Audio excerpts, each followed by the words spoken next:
Zethkar pressed his clawed hand against the observation deck's reinforced glass and watched. The human transport ship dock at Meridian Point. The vessel looked pathetic compared to the sleek Vorthan warships that dominated the station's military bay. Its hull was rounded and smooth, lacking the sharp edges and weapon ports that marked proper military craft. Even the civilian ships of lesser species showed more aggressive design than this soft-looking thing the humans called a diplomatic vessel. The young Vorthan warrior flexed his natural armor plates and felt the familiar weight of his bone spurs beneath his skin. His people were born for war, bred for conflict over thousands of years until violence became as natural as breathing. Every Vorthan could tear through metal with their bare hands, and their thick hide could stop most energy weapons. They were what a warrior species should be, not like these strange new creatures that had recently joined the galactic community. War leader Thakmor approached from behind, his massive frame casting a shadow over Zethkar. The older Vorthan's battle scars told stories of countless victories, each mark a testament to his strength. "The humans arrive," he growled, his voice carrying the deep rumble that came from a throat designed for intimidation. "Watch them closely, young warrior. See how they move, how they speak, how they show their weakness." Zethkar nodded and turned his attention to the docking bay below. The airlock cycled open with a soft hiss, and the first humans emerged into the station's main corridor. They moved with none of the proud bearing that marked true warriors. Instead, they walked with an easy, relaxed gait that spoke of either supreme confidence or complete naivety. Given what Zethkar had heard about their species, he suspected the latter. The human leader was a male of average height with short brown hair and wearing what appeared to be a simple blue uniform. He carried no visible weapons, showed no natural armor, and his soft skin looked like it would tear at the slightest touch. This was Jake Morrison, according to the intelligence reports, their diplomatic commander. Behind him walked a female with dark hair pulled back in a practical style, her hands empty except for a small medical kit. Dr. Lisa Bennett, their xenobiologist and healer. The third human caught Zethkar's attention more than the others. This one had the bearing of a military officer, his posture straight and his eyes constantly scanning the area around them.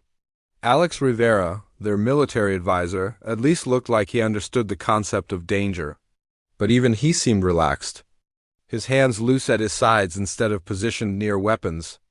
"Look at them," Thakmor said with obvious disgust. "They walk among potential enemies without fear, without preparation. They show their backs to strangers and smile at species they have never met. Either they are the most foolish race in the galaxy, or they hide their true nature behind this pathetic display." Zethkar watched as the humans approached a group of Klaxi traders.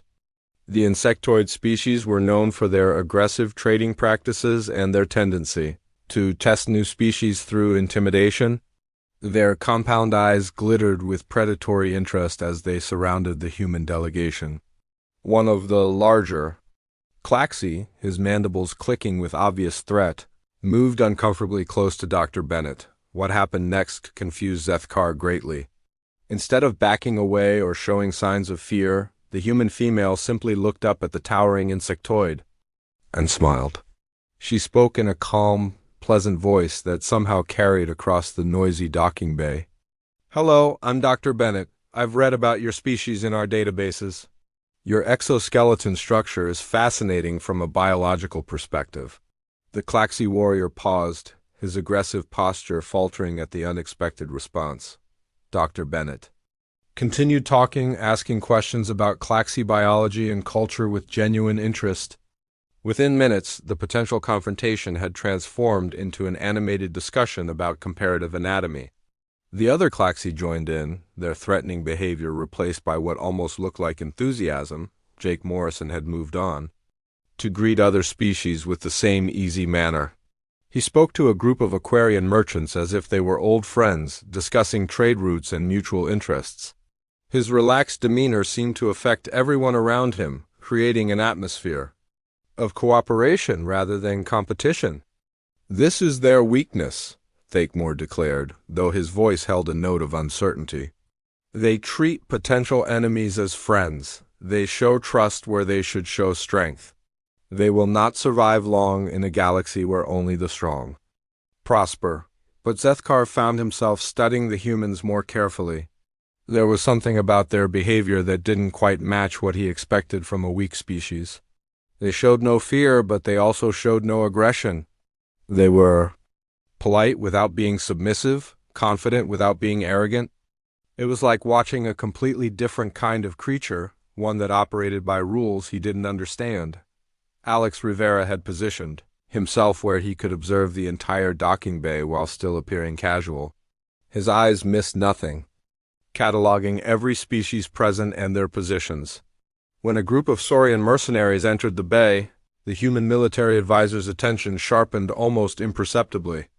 He didn't move, didn't change his relaxed posture, but something in his stillness suggested he was ready for action. Dr. Bennett had somehow managed to gather representatives from 6 different species around her, all of them talking excitedly about their various biological adaptations. She listened to each one with genuine fascination, asking questions that showed both intelligence and respect.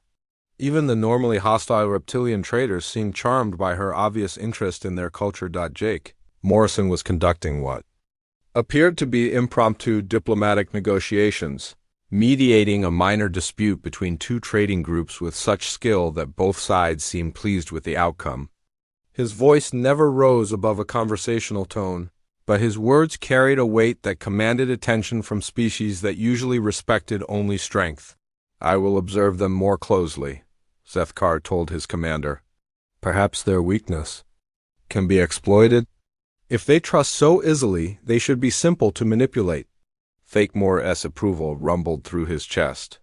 "Yes, young warrior, learn their ways, discover their vulnerabilities. The Vorthan Empire may find these humans useful as servants once they understand their proper place in the galaxy.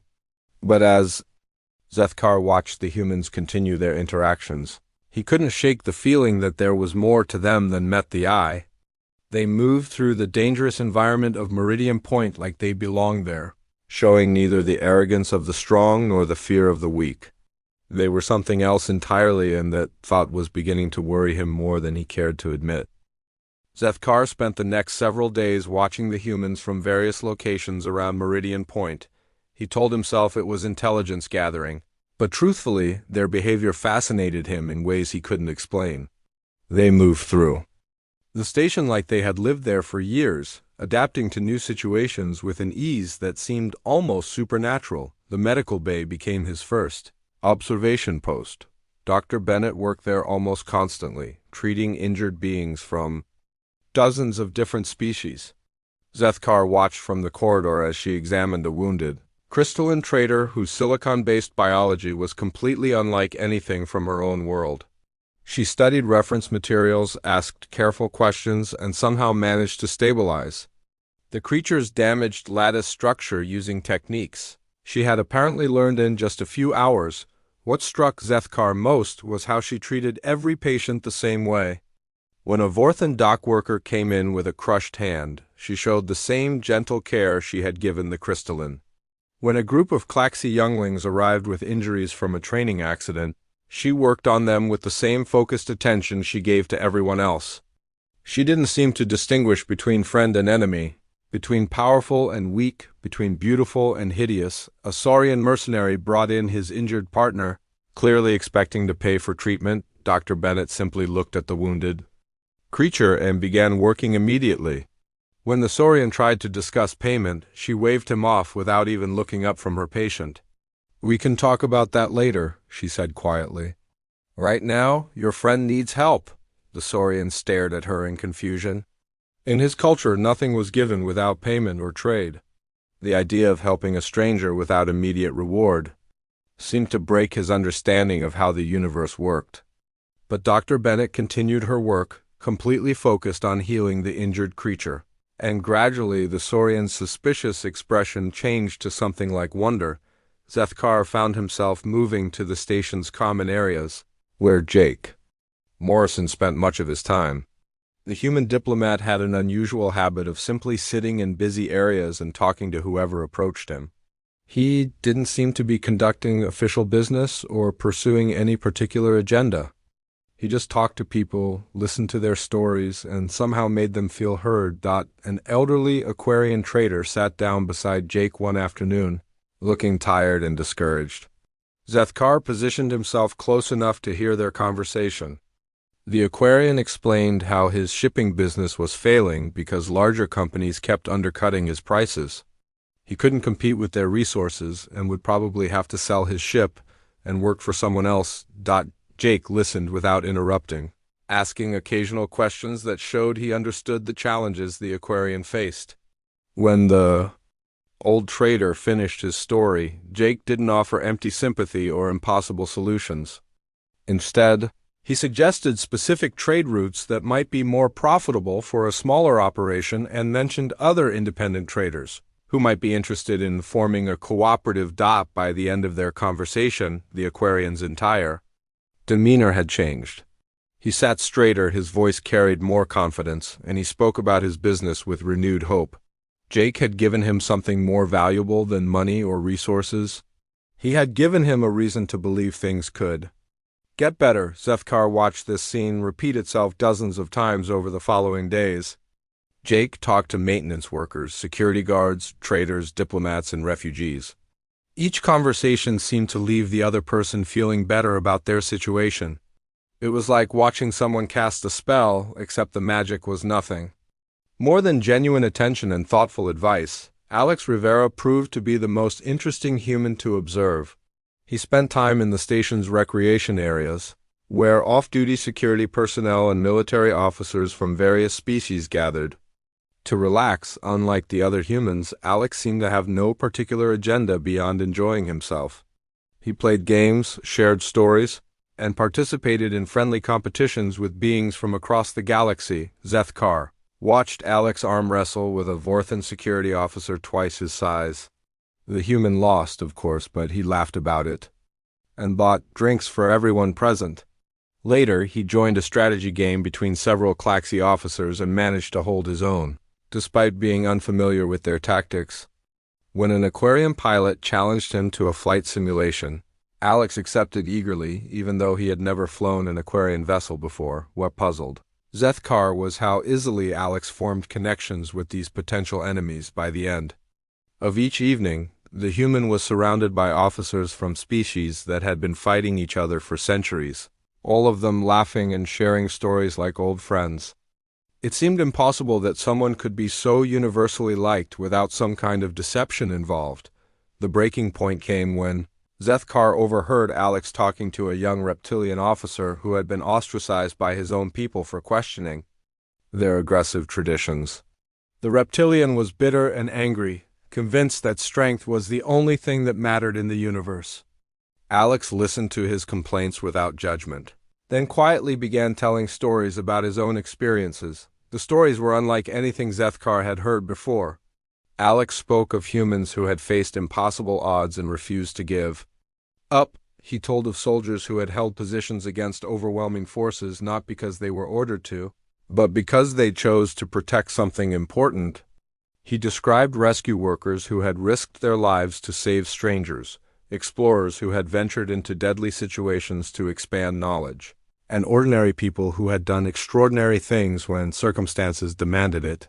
These weren't the peaceful, gentle stories Zethkar had expected from a diplomatic species.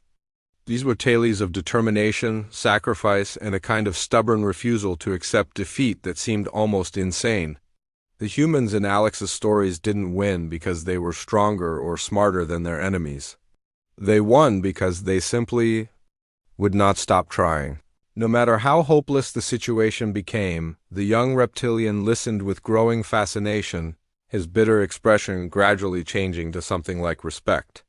When Alex finished, the reptilian sat quietly for a long moment before speaking.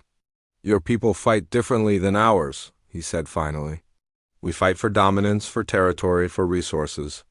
But you fight for ideas, for other people, for things that have no physical form." "That seems both foolish and terrifying," Alex smiled and raised his drink in a toast. "To fighting for foolish things," he said. May we always be brave enough to protect what matters, even when it doesn't make sense. Zethkar found himself thinking about those words long after the conversation ended. What did humans consider worth fighting for? What would drive a species? That seemed so peaceful to the kind of desperate determination Alex had described. And perhaps most importantly, what would happen if someone threatened the things humans had decided to protect? The questions followed him back to his quarters, where he spent the night staring at the ceiling and wondering if he was beginning to understand something important about these strange, soft creatures who had joined the galactic community with such quiet confidence. The emergency alert shattered the peaceful atmosphere of Meridian Point like a hammer through glass. Zethkar was in the observation lounge when the station's communication system crackled to life with desperate voices from the outer rim. He watched the holographic display materialize in the center of the room, showing a map of the local sector with red warning indicators flashing across multiple locations. Pirates from the Crimson Nebula had struck again. This time they had hit the Kepler mining colony, a civilian outpost that housed families from dozens of different species. The attackers had overwhelmed the minimal security forces and taken hundreds of hostages, including children. The distress signals painted a picture of chaos and terror as the pirates began making their demands. Zethkar moved closer to the display, studying the tactical situation. The Kepler colony was positioned in a difficult location, surrounded by asteroid fields that would make any rescue attempt extremely dangerous. The pirates had chosen their target well, knowing that the natural barriers would limit the response options of any rescue force around the lounge. Representatives from various species gathered to watch the unfolding crisis. Vorthan officers discussed the military challenges of approaching the colony through the asteroid field. Klaxi traders calculated the economic impact of losing a major mining operation. Aquarian diplomats debated the legal complications of mounting a rescue mission in neutral space. The humans stood apart from the others, clustered around their own portable communication device.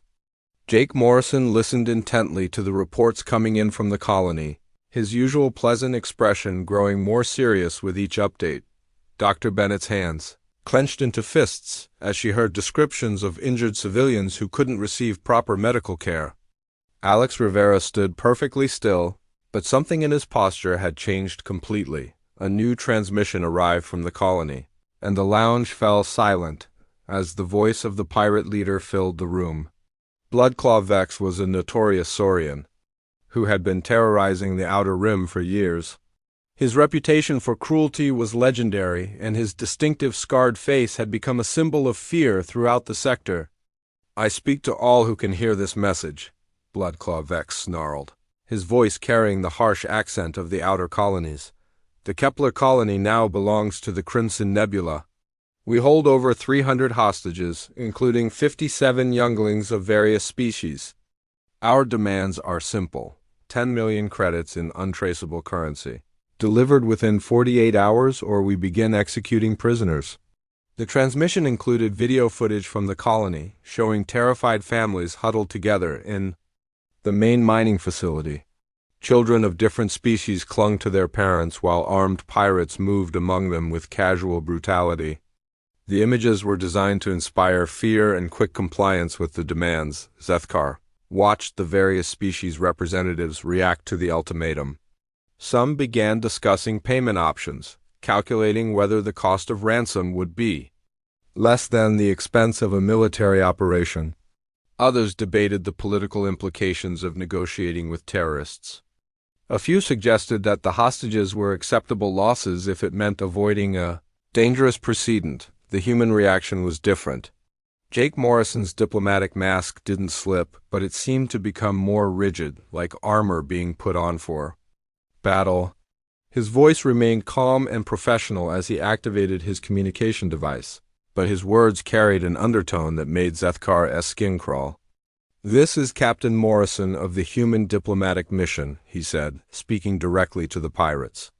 "We are prepared to discuss terms for the release of all hostages. No harm must come to any of the prisoners during negotiations." "This is not a request," Dr. Bennett was no longer the gentle healer Zethkar had observed over the past weeks. She moved with quick, efficient motions as she began gathering medical supplies and equipment. Her hands were steady, but her eyes held a cold anger. That seemed completely at odds with her caring nature. She spoke quietly to Jake and Alex, her voice too low for Zethkar to hear, but her expression suggested she was discussing something far more serious than medical preparation. Alex Rivera had become someone else entirely. The friendly, laughing human who had shared drinks with alien soldiers was gone, replaced by something that made Zethkar's warrior instincts scream warnings. Alex wasn't showing any obvious signs of aggression, but his stillness had a quality that reminded Zethkar of a predator preparing to strike. The pirates responded to Jake's diplomatic overture with predictable arrogance. Bloodclaw Vex appeared. On screen again, his scarred face twisted into a cruel smile. "Humans," he laughed. "I have heard of your species. Soft creatures who think words can solve everything. Perhaps I should demonstrate the price of your weakness." The video feed switched to show 3 hostages being dragged before the camera. A young Aquarian female, an elderly Vorthan male, and a Klaxi child barely old enough to speak. The pirates forced them to their knees while Bloodclaw Vex drew his weapon with theatrical slowness. "You have 47 hours to deliver the credits," he announced. "For every hour you are late, 1 hostage dies. But since you humans seem to think you can negotiate, let me show you what happens to those who waste my time." The execution was swift and brutal. 3 lives ended in an instant while the remaining hostages screamed in terror. The pirates laughed at the carnage, treating the murder of innocents as entertainment. Bloodclaw Vex looked directly into the camera with satisfaction. Clearly believing he had demonstrated his power effectively, the transmission ended, leaving the lounge in stunned silence. Around the room, various species began discussing response options with renewed urgency. Some called for immediate payment of the ransom. Others suggested that military action was now inevitable. A few muttered about the need to accept that some hostages would be lost. Zethkar found himself watching the humans instead of listening to the debates. What he saw made his blood run cold. Jake Morrison stood motionless for a long moment, his head slightly bowed. When he finally looked up, his eyes held something that Zethkar had never seen in a supposedly peaceful species. "Alex," Jake said quietly, his voice barely audible above the surrounding discussions. "You have operational command. Primary objective is hostage recovery. Secondary objective is complete elimination of the Crimson Nebula organization. Rules of engagement are weapons-free. No survivors among the pirates." Alex Rivera nodded once, his expression never changing. "Understood, Captain. Dr. Bennett, prepare for mass casualty treatment. We'll need trauma facilities ready for immediate deployment." Dr. Bennett's response was equally calm. "Medical teams will be ready? I'll also need body bags, Jake, lots of them." The casual way she spoke about death while preparing to save lives sent a chill through Zethkar's body. These weren't the gentle, peaceful humans he had been observing. These were something else entirely, something that had been hidden beneath their diplomatic facade. As the humans began making their preparations, Zethkar realized that he was about to witness something that would change his understanding of what these creatures truly were. The pirates had made a fatal error in judgment, mistaking human compassion for weakness. They had just awakened something that had been sleeping behind kind eyes and gentle words. War leader Thakemore appeared beside Zethkar, his massive frame tense with anticipation. "Now we will see what these humans are truly made of," he rumbled. "Perhaps they will prove more interesting than we initially believed." Zethkar nodded, but his attention remained focused on the humans. They were no longer the diplomatic team that had arrived at Meridian Point. They had become something else. Something that moved with quiet purpose and spoke in voices that carried the promise of violence. He was beginning to understand that he had been watching the wrong thing all along. The humans' peaceful nature wasn't their weakness. It was their choice, and that choice had just been revoked. The Joint Task Force assembled faster than Zethkar had thought possible. Within 6 hours of the pirate ultimatum, Ships from multiple species had formed a loose fleet heading toward the Kepler mining colony. Vorthan cruisers brought their heavy weapons and thick armor, while Klaxi swarm ships prepared to overwhelm the enemy with sheer numbers. Aquarian vessels provided long-range scanning capabilities, and several other species contributed their own specialized skills. Zethkar found himself assigned to one of the human ships, officially as a liaison officer but really as an observer, for the Vorthan Empire. The vessel was larger than it had appeared from outside, with corridors that seemed designed for efficiency rather than intimidation. Everything was clean, functional, and strangely quiet compared to the constant noise of Vorthan. Warships. The human crew moved through their preparations with mechanical precision. There was no shouting, no displays of aggression, no ritual challenges, or boasts about upcoming victories.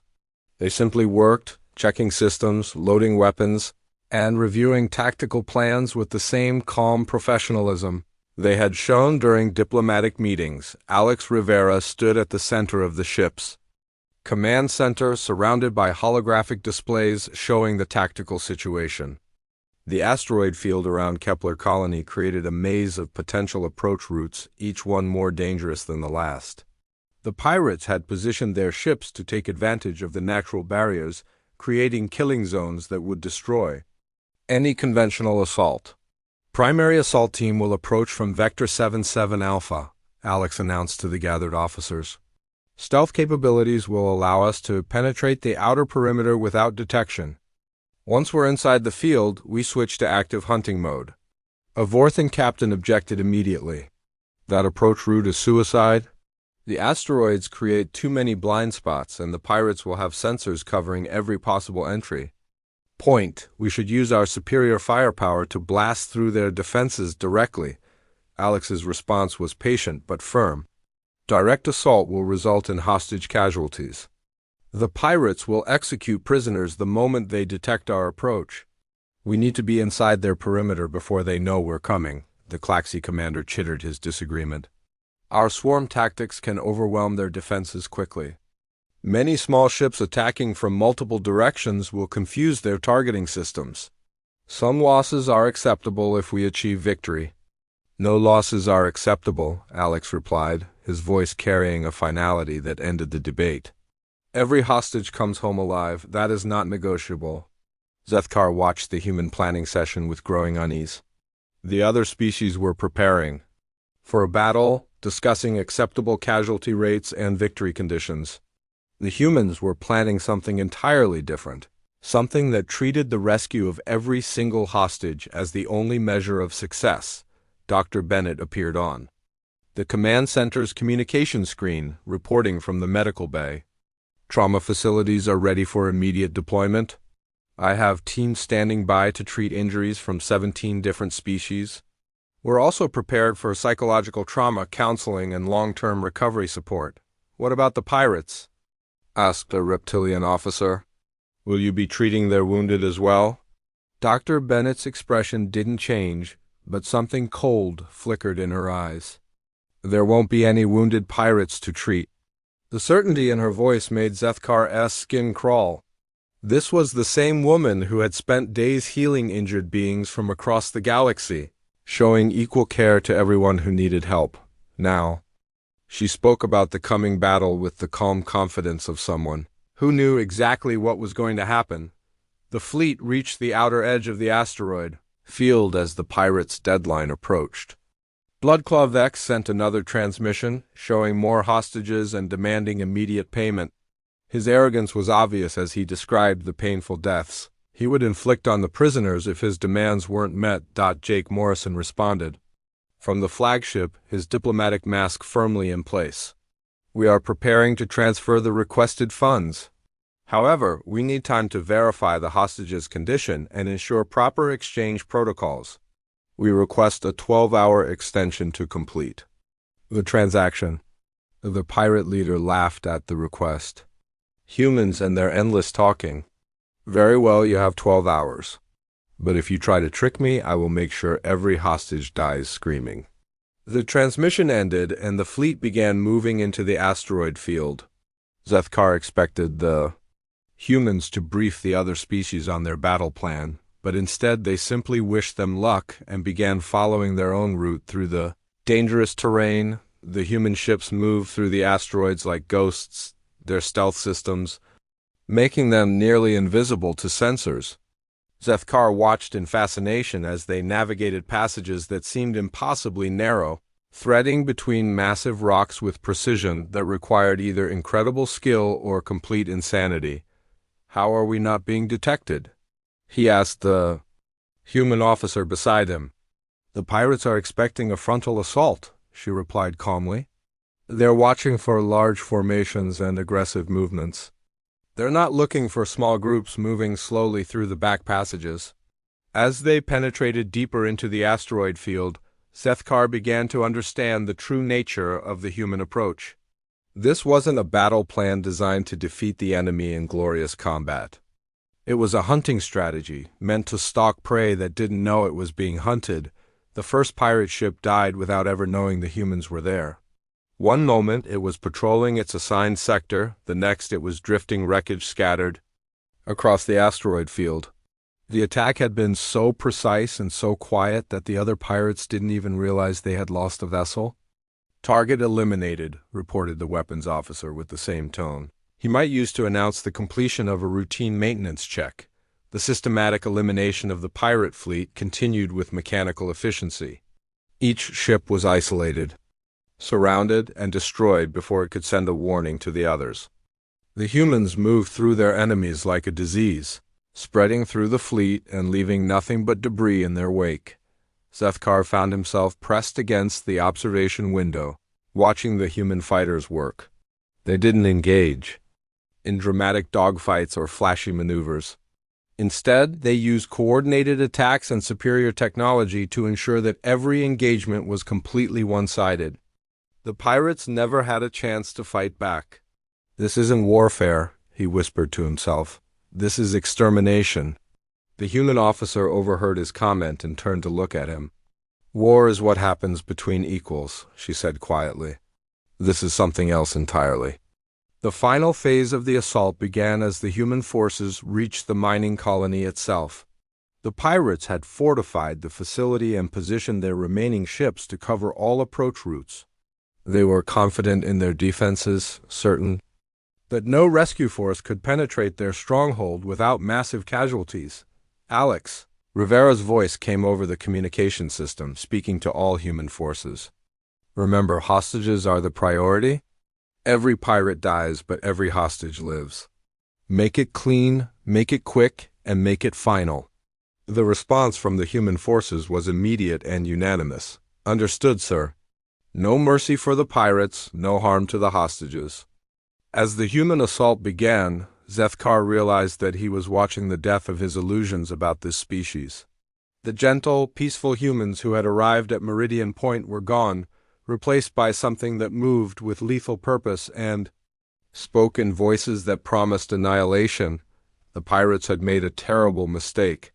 They had threatened the innocent, murdered the defenseless, and done it in front of a species that had apparently decided such actions were unforgivable. Now they were going to learn what happened when humans stopped being diplomatic and started being something else entirely. Zethkar pressed his face against the observation window and watched the beginning of the end for the Crimson Nebula. The humans were no longer hiding what they truly were, and what they were was far more terrifying than any warrior species he had ever encountered. The boarding operation began in complete silence. Zethkar found himself following a human assault team through the mining colony's maintenance tunnels, moving toward the main facility where the hostages were being held. The humans moved like liquid shadow, their footsteps making no sound on the metal flooring. Every motion was precise, calculated, and utterly deadly.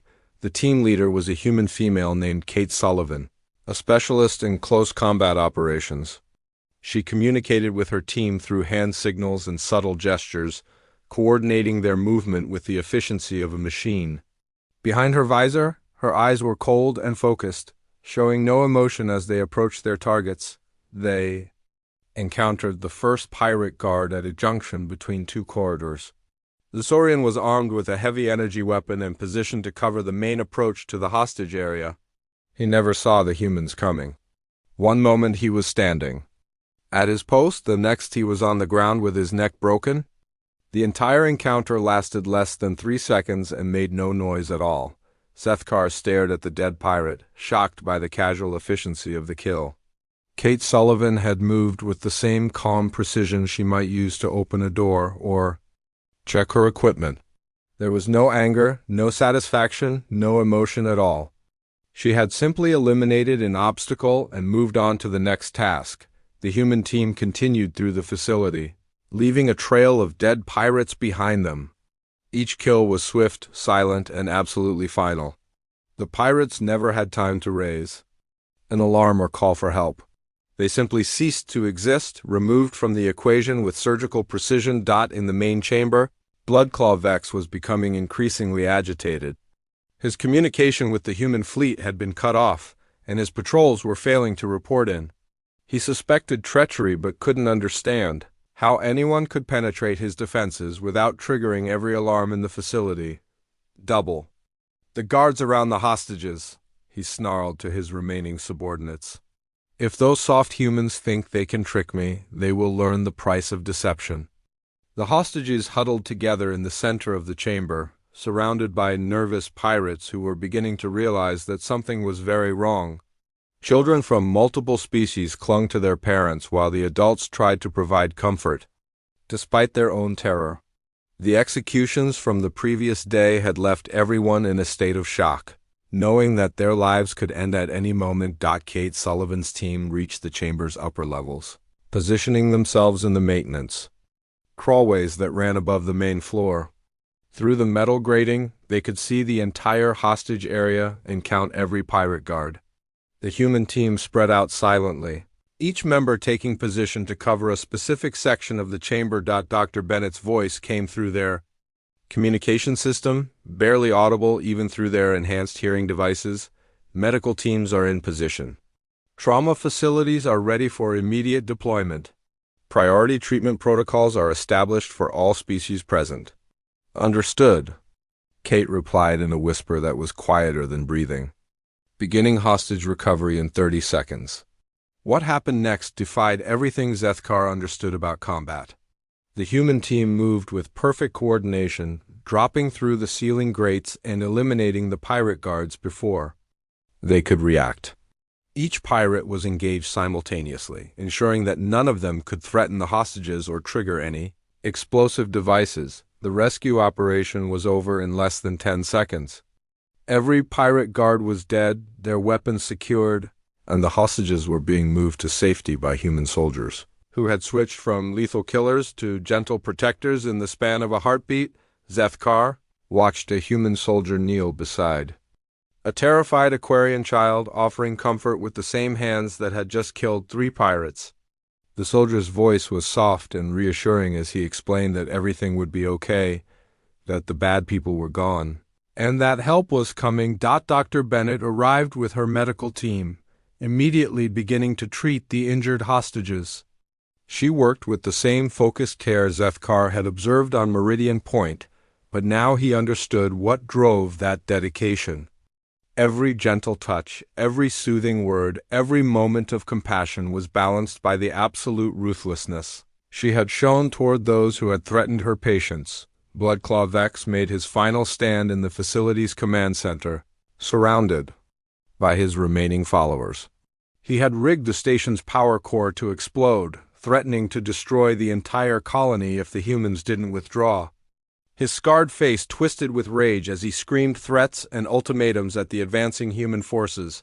Alex Rivera entered the command center alone, his hands empty and his expression calm. He looked at the pirate leader with the same polite attention he might give to a diplomatic negotiation. "You have one opportunity to surrender," he said quietly. "Disable the explosive device and release control of the facility. This is the only offer you will receive." Bloodclaw Vex laughed with genuine amusement. "You think I fear death, human? I have terrorized this sector for 20 years. I will not be defeated by soft creatures who pretend to be warriors." Alex nodded as if he had expected this response. I understand, you're not afraid of death. But you should be afraid of what comes before it. The pirate leader's expression changed as he realized that Alex wasn't alone. Human soldiers had surrounded the command center, their weapons trained on every pirate present. But they weren't preparing to shoot. They were preparing to capture, and something in their stillness suggested that death would be a mercy compared to what they had planned. You killed children, Alex continued, his voice never rising above a conversational tone. You tortured innocent people for your own amusement. You made the mistake of believing that cruelty was strength, and you did it in front of a species that considers the protection of the innocent to be sacred. Bloodclaw Vex's hand moved toward the detonator, but he never reached it. The human soldiers moved with the same precise efficiency they had shown throughout the operation, disabling the pirates without killing them. The explosive device was neutralized, the facility was secured, and the pirate leader found himself very much alive and completely helpless. What are you going to do with us? One of the captured pirates asked, his voice shaking with fear. Alex's response was delivered with the same calm politeness he had shown during diplomatic meetings. You will be turned over to the appropriate authorities for trial and punishment. However, I should mention that the families of your victims have been notified of your capture. I'm sure they will be very interested in attending your legal proceedings. The implications of his words sank in slowly, and Zethkar watched the captured pirates' faces change from defiance to terror. They had spent years creating enemies across the galaxy, and now they would face justice administered by every species they had wronged. Death in battle would have been swift and honorable. What awaited them now would be neither dot as the human. Forces completed their mission. Zethkar found himself observing their transition back to their peaceful roles.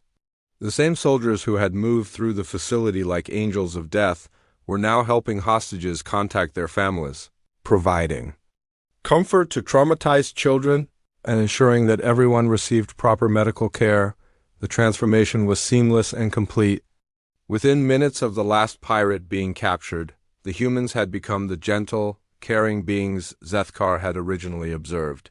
They spoke in soft voices, moved with careful consideration for others, and showed infinite patience with the rescued hostages. But now Zethkar understood the truth. The humans' capacity for compassion wasn't separate from their capacity for violence. They were the same thing, two sides of a single coin that determined who deserved protection and who deserved destruction. The pirates had forced the humans to choose, and they had chosen with absolute finality. As medical teams treated the last of the injured hostages, Zethkar realized that he had witnessed something that would haunt him for the rest of his life. He had seen what humans truly were beneath their diplomatic facade, and the knowledge filled him with a terror that no amount of warrior training could overcome. 3 months had passed since the Kepler colony rescue, and life aboard Meridian Point had returned to what most beings considered normal. The same traders conducted their business, the same diplomats held their meetings, and the same maintenance crews kept the station running smoothly. To casual observers, nothing had changed except for the absence of pirate attacks in the Outer Rim sectors. Zethkar knew better. He had spent those months watching the humans with new eyes, seeing patterns that had been invisible before. Jake. Morrison still conducted diplomatic negotiations with his usual patience and skill, but now Zethkar noticed how other species listened to him with a different kind of attention. When the human diplomat suggested trade agreements or security arrangements, his words carried weight that had nothing to do with economic incentives. Dr. Bennett continued her medical work in the station's hospital, treating patients from dozens of different species with the same gentle care she had always shown. But Zethkar observed how other beings spoke about her with a mixture of gratitude and awe. They remembered her dedication during the hostage crisis, how she had worked tirelessly to heal the rescued civilians. While showing no mercy to those who had harmed them, Alex Rivera still spent his evenings in the recreation areas, playing games, and sharing stories with off-duty personnel from various military forces. His friendly demeanor hadn't changed, but the other officers treated him with a respect that bordered on reverence.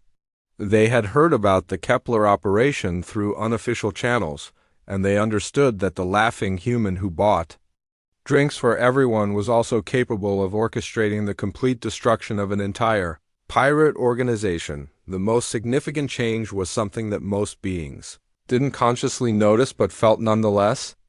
The humans had quietly established a network of relationships, agreements, and mutual support systems that stretched across multiple sectors. They called it a friendship network, but Zethkar recognized it for what it truly was, the foundation of an empire built on loyalty rather than fear. Every species that had lost citizens to pirate attacks found themselves receiving offers of assistance from human medical teams, engineering specialists, and security advisors. The help came without conditions or payment requirements, offered simply because people had been hurt and needed support. But each act of kindness created a bond of gratitude that connected the humans to civilizations across the galaxy. The Aquarian Merchant Confederation had signed exclusive trade agreements with human worlds after their colonies received free medical supplies during a plague outbreak. The Crystalline Federation had established joint research programs with human scientists who had helped them develop new energy technologies. Even the Proudvorthan Empire had begun consulting with human military advisors after witnessing their tactical capabilities during the hostage rescue. Zethkar realized that the humans were doing something unprecedented in galactic history. They were creating an alliance based on genuine affection rather than military dominance or economic necessity.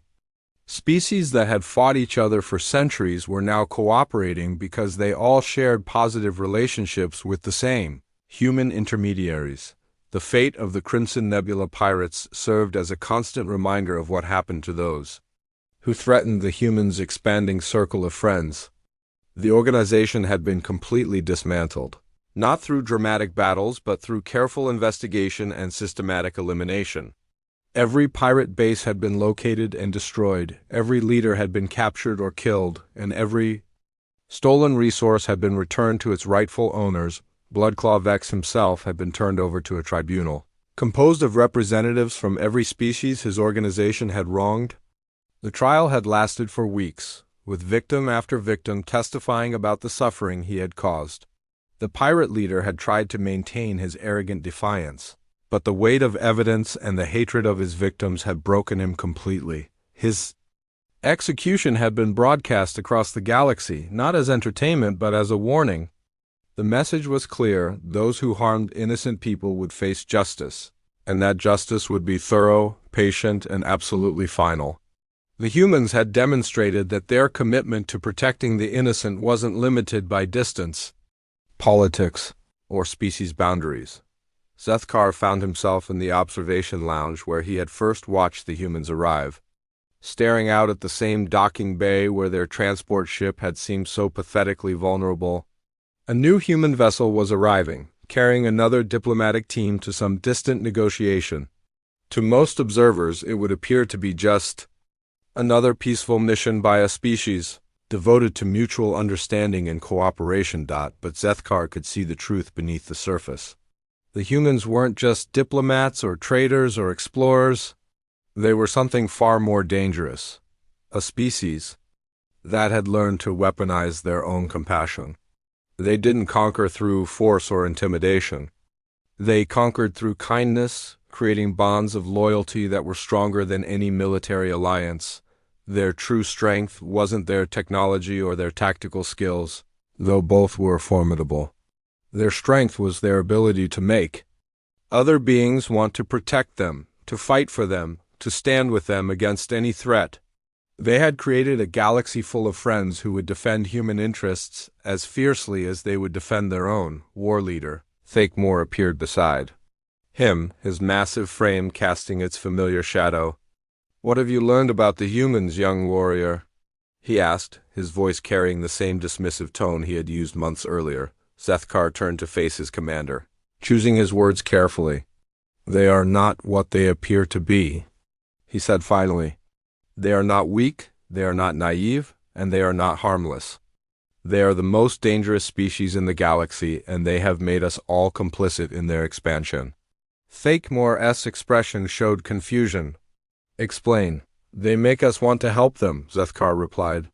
They show us kindness, they heal our wounded, they protect our innocent, and they never ask for anything in return.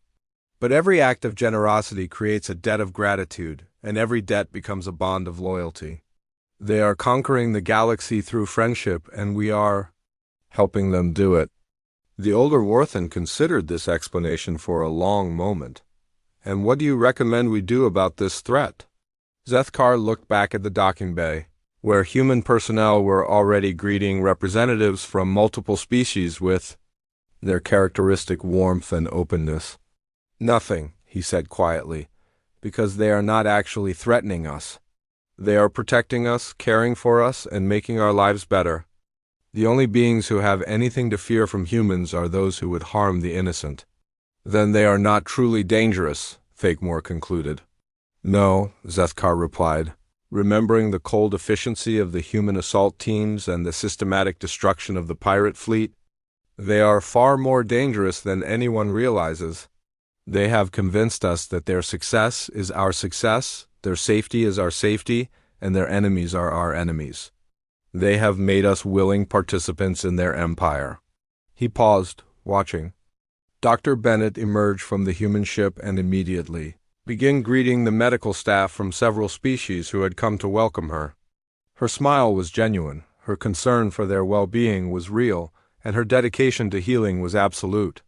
She was exactly what she appeared to be, a caring, compassionate person who wanted to help others. The truly terrifying thing, Zethkar continued, is that they mean every word they say. Their friendship is genuine, their compassion is real, and their commitment to protecting the innocent is absolute. They are not pretending to be good people. They actually are good people. And that makes them unstoppable. As he walked away from the observation deck, Zethkar reflected on the report he would submit to the Vorthen Empire. He would warn his people about the true nature of human expansion, about the danger of underestimating a species that conquered through kindness. But he knew that his warnings would be ignored, just as they had been ignored by every other species the humans had encountered. The humans would continue to spread across the galaxy, making friends and allies wherever they went. They would heal the sick, protect the innocent, and stand against those who would do harm. And with each act of compassion, each gesture of friendship, each moment of genuine care, they would bind more species to their cause. The galaxy was being conquered by a species that genuinely wanted to make it a better place. And the most terrifying part of all was that they were succeeding.